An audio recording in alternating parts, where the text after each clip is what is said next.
ठरलं तर मग या मालिकेच्या आजच्या भागामध्ये आपण पाहणार आहोत. प्रिया ही सायलीला किचनमध्ये अर्जुन विषयी काही पण सांगते. ती सायलीला सांगते, मी आणि अर्जुन आज लंच डेटवर जाणार होतो, पण अर्जुनला मीटिंग आली म्हणून मीच त्याला सांगितलं की काम महत्त्वाचं आहे. आता अर्जुन फ्री झाला की तो मला लगेच मेसेज करेल. आम्ही ना आमच्या सर्व अपडेट एकमेकांना देत असतो. त्यावर सायली म्हणते, बोल, तुला काय बोलायचंय ते. मला माहिती ते ऑफिसमध्येच असणार आणि तिथून निघून जायला निघते. तेवढ्यात प्रिया म्हणते, रेनबो कॅफे. अर्जुन आता रेनबो कॅफेमध्ये गेलाय लंचसाठी.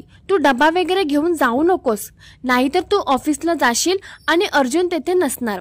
तुझी फेरी फुकट जाईल. त्यावर सायली चिडून म्हणते, तुझे सल्ले तुझ्याकडेच ठेव. मग प्रिया सायलीला म्हणते की आपण ऑफिसमध्ये जाऊन बघूया काय खरंय आणि काय खोटंय ते. आणि त्या दोघी जणी ऑफिसमध्ये जायला निघतात. तर दुसरीकडे महिपतीची माणसं पैसे घेऊन येतात.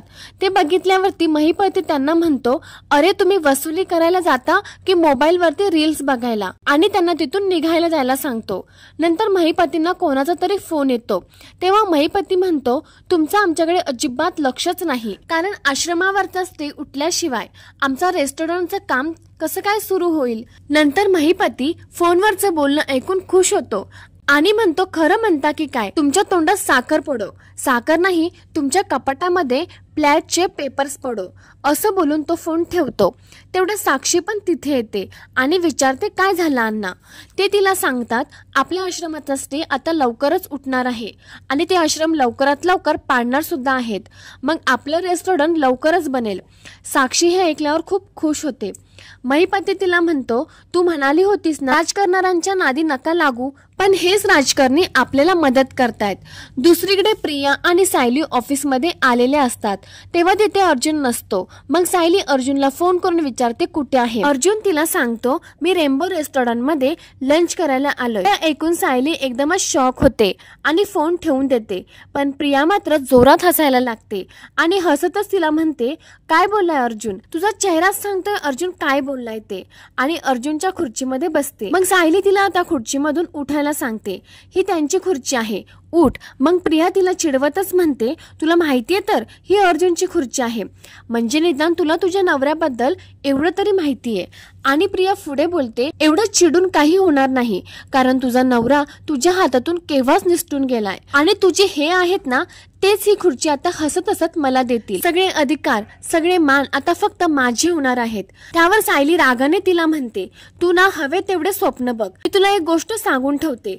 पण तेवढ्यातच प्रिया तिचा हात धरते आणि म्हणते, ही स्वप्न नाहीयेत, हे सर्व लवकरच खरं होणार आहे. तेव्हा तुझ्या थोबाडीत बसेल, जशी काल माझ्या थोबाडीत मारली होतीस ना. आणि सायली हसत तिला म्हणते, त्याचा राग आहे तर तू एक गोष्ट लक्षात ठेव, तू जे काय करतेस ना त्यात तुला कधीच यश मिळणार नाही. माझा नवरा माझाच राहणार आहे. आणि सायली तिथून निघून जाते. तर दुसरीकडे नागराज आणि महिपत हे दोघे बोलत असतात. महिपत नागराजला म्हणतो, त्या प्रतिमा ताईंना कधी मारायचं. तेव्हा नागराज म्हणतो, मारूयात ना, आपल्याला प्रिया सांगेल कधी ती एकटी असते. आणि महिपत म्हणतो, तेव्हाच त्यांचा काटा काढायला येईल आणि कोणाला कळणार सुद्धा नाही.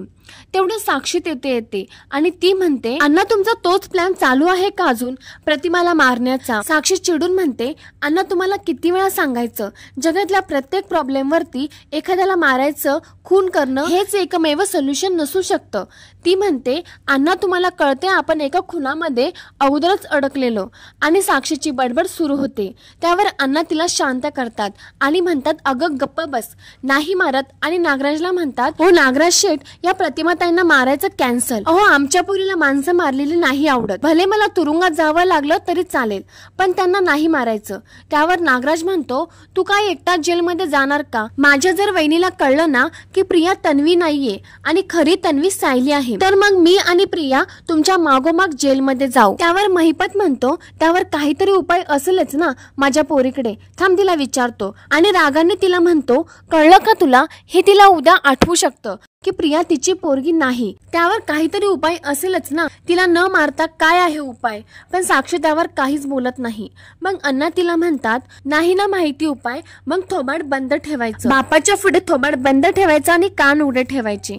आणि तो नागराजला म्हणतो, नागराज शेठ तुम्हीच सांगा कधी पावती फाडायची त्या प्रतिमाची. त्यावर नागराज म्हणतो, मी प्रियाला सांगितले नजर ठेवायला आणि याला फार वेळ लागणार नाही. तर मित्रांनो, ठरलं तर मग या सिरियलची अशीच अपडेट बघण्यासाठी व्हिडिओला लाईक, चॅनलला सबस्क्राईब नक्की करा.